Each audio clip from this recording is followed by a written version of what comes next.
দীর্ঘদিন সংস্কার না করায় জরাজীর্ণ হয়ে গেছে কালকিনির ২০০ বছরের পুরনো জমিদার বাড়ি। একসময় এখানে ছিল হাজারো মানুষের কোলাহল, কিন্তু কালের বিবর্তনে আজ নিস্তব্ধ চারপাশ। খসে পড়েছে দেয়ালের পলেস্তারা, ভেঙে পড়ছে ছাদ, আর দেয়ালে জমেছে শ্যাওলা।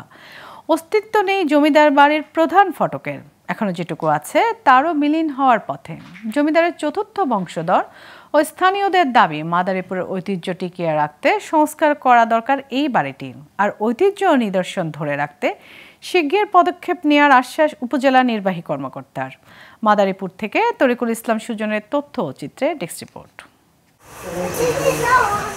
মাদারীপুরের কালকিনি উপজেলা সদর থেকে ৪ কিলোমিটার পূর্বে সিডিখান ইউনিয়নের ঢাকিকান্দি গ্রামে এই জমিদার বাড়ি। ২০০ বছর আগে জমিদার রামমোহন মণ্ডল আমলে এই বিশাল বাড়িটি তৈরি করে, কিন্তু সংস্কার না করায় জরাজীর্ণ হয়ে পড়েছে বাড়িটি। বেশ আগেই বিচারালয়, কাচারিঘর, জলসাঘর, প্রধান ফটক ধসে গেছে।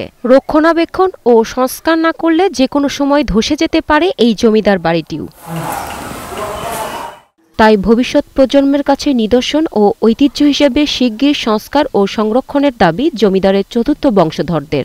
এটা আমাদের পূর্বপুরুষের ঐতিহ্য, এটি দেখতে আমাদের ভালো লাগে, কিন্তু এভাবে জীর্ণ অবস্থায় পড়ে আছে, এটা আমাদের ভালো লাগতেছে না। একসময় কাচারিঘর ছিল, জলসাঘর ছিল, বিচার ঘর ছিল, এখন শুধু জরাজীর্ণ বিল্ডিংটাই পড়ে আছে। আমরা আশা করি আমাদের এই বাড়ির যে ঐতিহ্য, এটা বজায় রাখবে।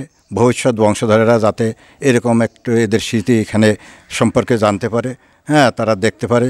জমিদার বাড়িটি এই এলাকার ইতিহাস ও গৌরবের। এখনও কালের সাক্ষী হয়ে দাঁড়িয়ে থাকা বাড়িটি সরকারি বা বেসরকারি যে কোনো উদ্যোগে রক্ষার দাবি স্থানীয়দের।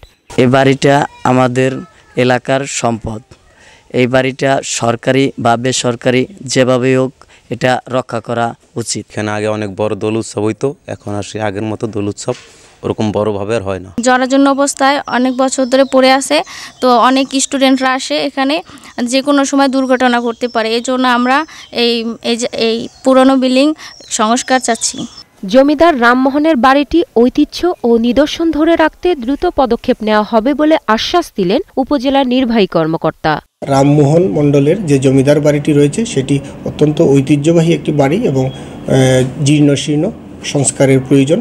আমরা উপজেলা প্রশাসনের পক্ষ থেকে অতি দ্রুত সেটিকে সংস্কার মেরামত করে একটি পর্যটন এবং দর্শনীয় স্থান হিসেবে আমরা রূপান্তর করার প্রয়োজনীয় পদক্ষেপ নেব।